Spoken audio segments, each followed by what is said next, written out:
இந்த மிளகு சாகுபடி பயிற்சிக்கு நான் சென்றிருந்தேன். இந்த மிளகு சாகுபடி செய்த தோட்டத்திற்கும் நான் சென்றிருந்தேன்.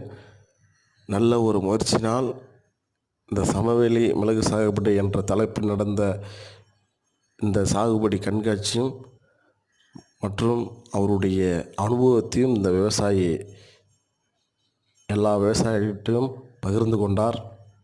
இதில் ஒரு பிரச்சனை உள்ளது. களிமண்ணில் இந்த மிளகு சாகுபடி வருவதில்லை என்று சொன்னார். மற்றும் அதிக அளவு இதில் நோய் பூச்சிகள் தாக்கம் இருக்காது என்று சொன்னார்.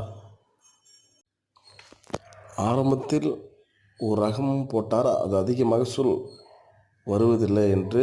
அடுத்ததாக ஒரு ரகம் சிறந்த முறையில் வந்ததாக சொன்னார். இது நல்ல ஒரு அனுபவமாக இருந்தது.